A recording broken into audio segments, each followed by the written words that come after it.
बिस्मिल्लाहिर्रहमानिर्रहीम। आज का हमारा article origin of hydrogen spectrum on the basis of Bohr model. सबसे पहली बात, एब्जॉर्प्शन ऑफ रेडिएशन। बोहर के मुताबिक इलेक्ट्रॉन हाइड्रोजन एटम में एनर्जी के लिहाज से किसी एक ऑर्बिट में रिवॉल्व कर रहा है। जब हाइड्रोजन गैस को हीट करते हैं हाई टेम्परेचर पे या इलेक्ट्रिक डिस्चार्ज कराते हैं तो इसका ये इलेक्ट्रॉन सर्टेन वेवलेंथ वाली रेडिएशन को एब्जॉर्ब करके नॉर्मल एनर्जी स्टेट से किसी हायर एक्साइटेड स्टेट पे चला जाता है। फिर एमिशन ऑफ रेडिएशन। सब्सिक्वेंटली ये इलेक्ट्रॉन जो हायर स्टेट पे गया है अनस्टेबल होने की वजह से डी एक्साइट होता है और हायर एनर्जी स्टेट से जंप करके लोअर एनर्जी स्टेट पे आता है और उन वेवलेंथ वाली रेडिएशन को इमिट करता है जो कि एब्जॉर्ब की थी। जब इस इमिटेड लाइट का स्पेक्ट्रम लेते हैं, इमिशन स्पेक्ट्रम आता है, उसमें लाइनें ब्राइट्स होती हैं जबकि जो बैकग्राउंड है वो डार्क होता है। इस स्पेक्ट्रम के अंदर लाइंस आती हैं, इन्हें स्पेक्ट्रल लाइंस कहते हैं। जब इन्हें ग्रुप में तकसीम करते हैं तो ये स्पेक्ट्रल सीरीज कहलाती हैं। सीरीज बनती हैं 5, जिसमें Lyman series, Balmer series, Paschen series, Brackett series और पीफंड सीरीज। अब लाइमन सीरीज कब बनती है? जब इलेक्ट्रॉन किसी भी हायर ऑर्बिट 2 से लेकर इन्फिनाइट से जंप करके लाजमी तौर पे लोअर ऑर्बिट फर्स्ट ऑर्ब में आए तो उसके नतीजे में जो सीरीज बनती है उसकी लाइन यूवी रीजन में लाया करती हैं और इस सीरीज को बोलते हैं लाइमन सीरीज। बाल्मर सीरीज तब बनती है जब इलेक्ट्रॉन 3 से लेकर इन्फिनाइट तक किसी भी ऑर्बिट में से जंप करके लाजमी तौर पे दूसरे ऑर्बिट में आता है, एनर्जी को इमिट करता है। इस इमिटेड लाइट के लिए जो लाइंस आती हैं वो लाया करती हैं विजिबल रीजन में और इन लाइंस को स्पेक्ट्रल लाइन कहते हैं और इस सीरीज को कहते हैं बाल्मर सीरीज। फिर पास्चन सीरीज कब बनती है? जब इलेक्ट्रॉन 4 से लेकर इन्फिनाइट तक किसी भी हायर ऑर्बिट से जंप करके लोअर ऑर्बिट 3 में आता है तो जो सीरीज बनती है that is called Brackett series, Paschen series. और इसकी जो वेव नंबर या वेव लेंथ है वो लाई करती है नियर आईआर में, नियर इंफ्रारेड रीजन में। फिर ब्रैकेट सीरीज कब प्रोड्यूस होती है? जब इलेक्ट्रॉन 5th से लेकर इन्फिनाइट तक किसी भी ऑर्बिट से जंप करके लाजमी तौर पे 4 ऑर्बिट में आता है। और पीफंड सीरीज जो कि 5th सीरीज है ये तब प्रोड्यूस होती है जब इलेक्ट्रॉन 6 से लेकर इन्फिनाइट तक किसी भी हायर ऑर्बिट से जंप करके 5th ऑर्बिट में आता है और ये पीफंड सीरीज लाया करती है फार इंफ्रारेड रीजन में। अब ये जरा गौर करें, यहां मैंने लिखा है electronic transition in the hydrogen atom and series of spectral line justified by Bohr atom. बेटा ये जो लेवल आपको नजर आ रहा है this is a ground state या लोएस्ट पॉसिबल एनर्जी लेवल। इसके लिए n 1 है, ये 2 3 अप टू इन्फिनाइट तक ये सारे जो एनर्जी लेवल्स हैं ये excited states of energy levels हैं, excited states of energy level है। लाइमन सीरीज कब बन रही है? ये लोअर ऑर्बिट से हायर ऑर्बिट की तरफ एनर्जी बढ़ रही है। लाइमन सीरीज कब बन रही है? जब इलेक्ट्रॉन 2 से लेकर इन्फिनाइट तक किसी भी ऑर्बिट से जंप करके लाजमी तौर पे फर्स्ट ऑर्बिट में आता है और जो इसकी लाइंस लाया करती हैं वो आती हैं यूवी रीजन में। फिर बाल्मर सीरीज कब बनती है? जब इलेक्ट्रॉन 3 से लेकर इन्फिनाइट तक किसी भी हायर ऑर्बिट से जंप करके लाजमी तौर पे दूसरे ऑर्बिट में आता है। जो लाइंस लाया करती हैं वो विजिबल रीजन में लाया करती हैं। फिर पास्टन सीरीज तब बनती है जब इलेक्ट्रॉन 4 से लेकर इन्फिनाइट तक किसी भी हायर ऑर्बिट से जंप करके तीसरे ऑर्बिट में आता है और लाइंस जो हैं वो लाई करती हैं इंफ्रारेड रीजन में। फिर ब्रैकेट सीरीज तब बनती है जब इलेक्ट्रॉन 5th से लेकर इन्फिनाइट तक किसी भी हायर ऑर्बिट से जंप करके लोअर ऑर्बिट में आता है और लोअर ऑर्बिट 4 में, तो ब्रैकेट सीरीज बनती है और इसकी लाइंस लाई करती हैं इंफ्रारेड रीजन मिडल वाले में। और आखिरी पिफन सीरीज ये तब बनती है जब इलेक्ट्रॉन किसी भी हायर ऑर्बिट से लेकर लाजमी तौर पे N5 में आता है और उस वक्त जो लाइंस आती हैं वो आती हैं फार IR में, ब्रैकेट में मिडल IR और पिफन में फार IR। फिर है बेटा calculation of energy, frequency, wave number of photons of various spectral series by Bohr theory. पहले नंबर पे है calculation of energy of spectral lines, कि हमने एनर्जी कैलकुलेट करनी है स्पेक्ट्रल लाइंस की। तो कैसे कैलकुलेट कर सकते हैं बेटा? लास्ट टाइम हम पढ़ चुके हैं कि एनर्जी जो होती है En, energy of nth orbit according to Bohr is equal to -z² E4 m divided by 8 epsilon naught square h square into n square। अब ये n हमारा वेरिएबल है, बाकी सारी कांस्टेंट फैक्टर है। तो फिर अगर मेरे पास इलेक्ट्रॉन किसी हायर ऑर्बिट 2 में हो तो इसकी जगह 2 पुट करेंगे, N2 बनेगा, जबकि इधर भी 2 आएगा। और जब जंप करके किसी लोअर ऑर्बिट 1 में आएगा तो इसकी जगह 1 पुट करेंगे तो इधर भी 1 आ जाएगा। तो इससे अब कहा कि वी लेट अस कंसीडर एक इलेक्ट्रॉन जो जंप करता है N2 ऑर्बिट से N1 में और इमिट करता है फोटॉन ऑफ लाइट। बोहर के मुताबिक जब इलेक्ट्रॉन फर्स्ट ऑर्बिट में आएगा फॉर N1 ऑर्बिट तो एनर्जी होगी E1 equal to -z² me4 over 8 epsilon not square N1² h²। Similarly for N2 बेटा बोहर के अकॉर्डिंग जब N2 ऑर्बिट की बारी आएगी तो energy E2 will be equal to -z² me4 over 8 epsilon not square n² N2² h²। अब हमें क्योंकि एनर्जी डिफरेंस निकालना है, E1 इंडिकेट करती है N1 ऑर्बिट में एनर्जी, E2 इंडिकेट करती है N2 ऑर्बिट में एनर्जी। अब अगर हम इन दो का डिफरेंस निकालें तो बोहर के मुताबिक delta E is equal to E2 minus E1। तो E2 की वैल्यू पहले पुट कर लें तो delta E is equal to -mz² E4 over 8 epsilon not square h² N2² minus into minus mz² E4 over 8 epsilon not square h² N1²।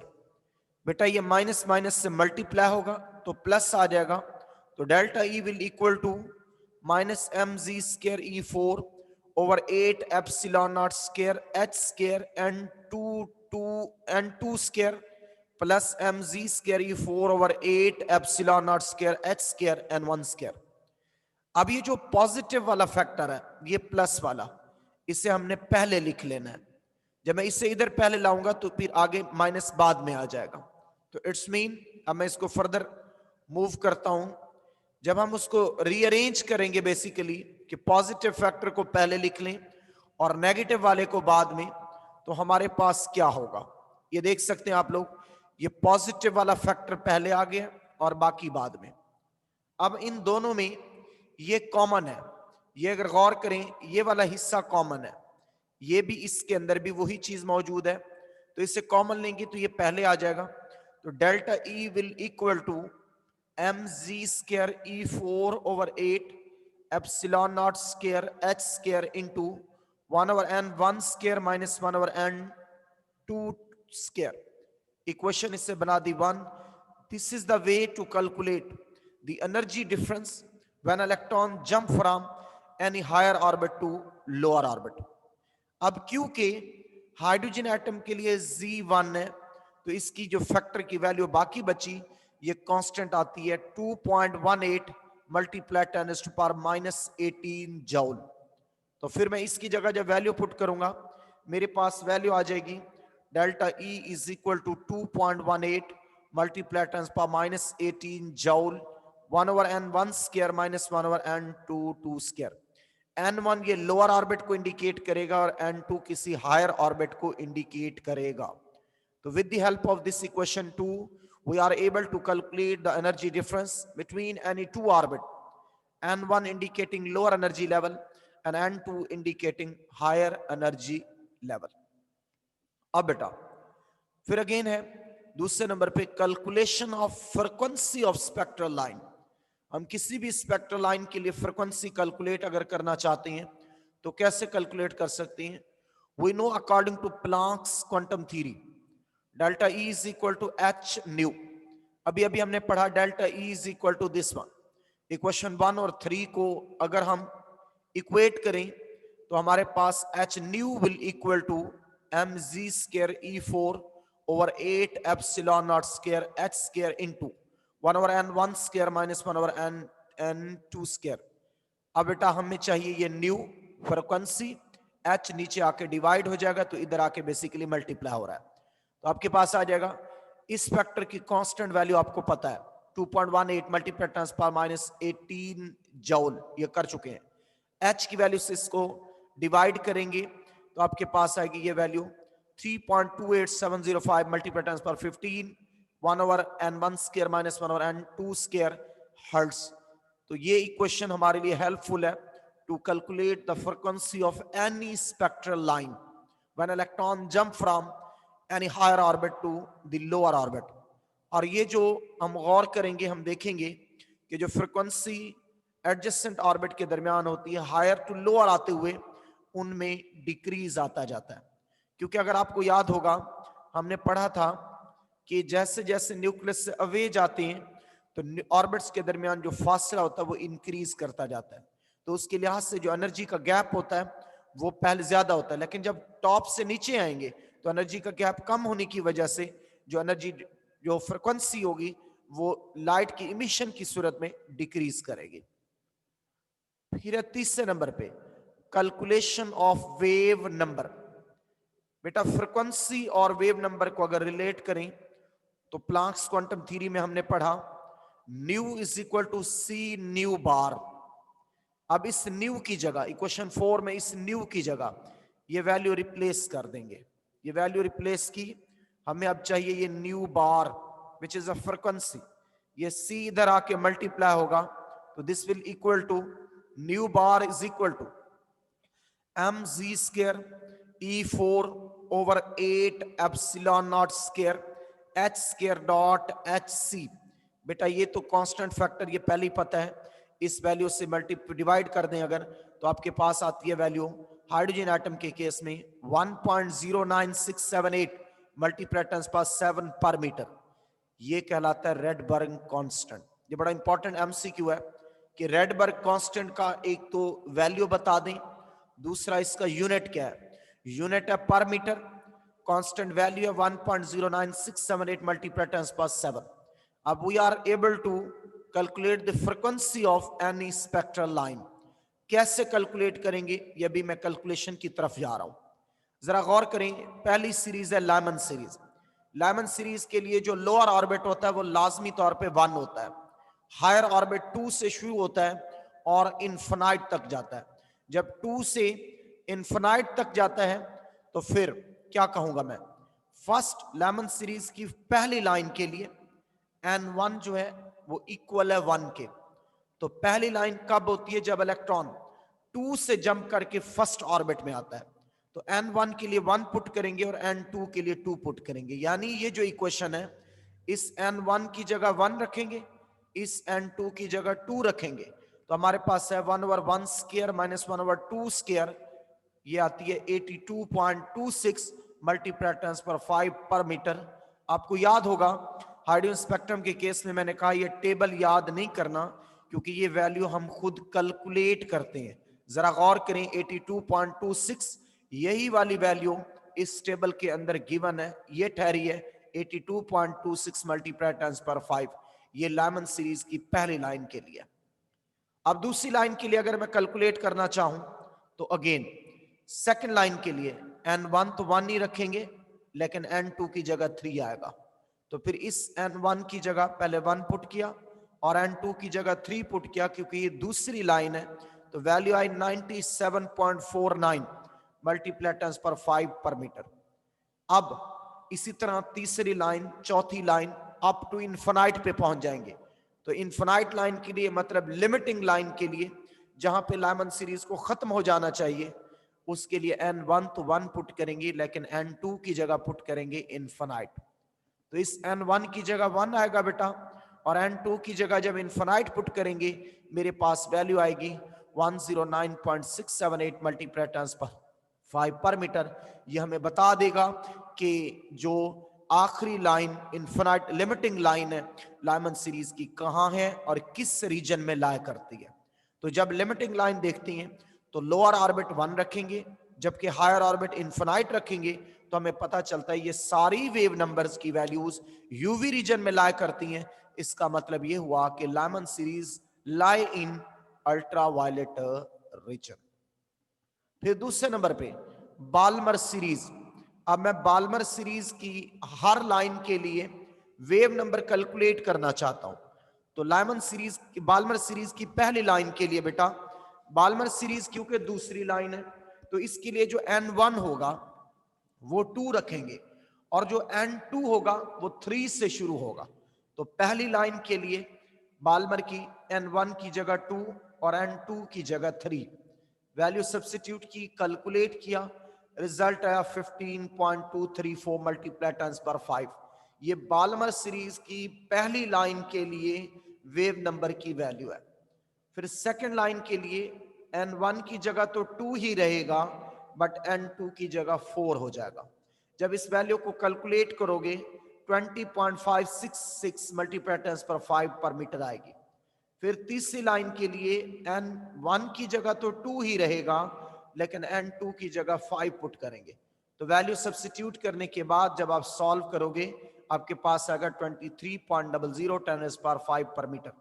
अब इसकी limiting line निकालनी है, तो इसके लिए n1 तो 2 रहेगा, लेकिन n2 की जगह इन्फिनाइट पुट करोगे, वैल्यू आएगी 27.421 मल्टीप्लाई टर्न्स पर 5। अब ये जो 27.421 मल्टीप्लाई टर्न्स पर 5 पर मीटर है, ये वेव नंबर लाई करता है यूवी रीजन में। इसका मतलब जो बाल्मर की लिमिटिंग लाइन है वो एग्जिस्ट करती है यूवी रीजन में। ये एक इंपॉर्टेंट एमसीक्यू है, इसे अंडरलाइन कर लोगे।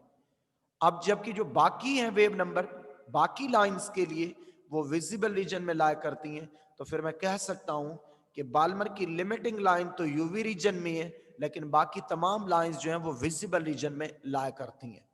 अब सिमिलरली हम कैलकुलेट कर सकते हैं तमाम लाइंस के लिए, पासन सीरीज की तमाम लाइन, ब्रैकेट सीरीज और पिफंड सीरीज की तमाम लाइंस के लिए वेव नंबर सिर्फ हमने वैल्यूज को सब्स्टिट्यूट करना है, तो हमारे पास आंसर आते जाएंगे।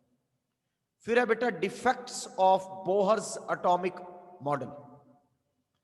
बेटा सबसे पहला डिफेक्ट है spectrum of multi electron system. Bohr theory single electron containing atom या आइंस के स्पेक्ट्रम के ओरिजिन को सक्सेसफुली एक्सप्लेन करती है। जैसे हाइड्रोजन एटम, इसके पास एक इलेक्ट्रॉन है। हीलियम आयन, इसके पास एक इलेक्ट्रॉन है। लिथियम Li+2 एक इलेक्ट्रॉन है। बेरिलियम +3 एक इलेक्ट्रॉन है। तो बोहर थ्योरी ऐसे एटम या आयंस जिनके पास सिर्फ एक इलेक्ट्रॉन हो, ये उनके स्पेक्ट्रम के ओरिजिन को तो सक्सेसफुली एक्सप्लेन करती है।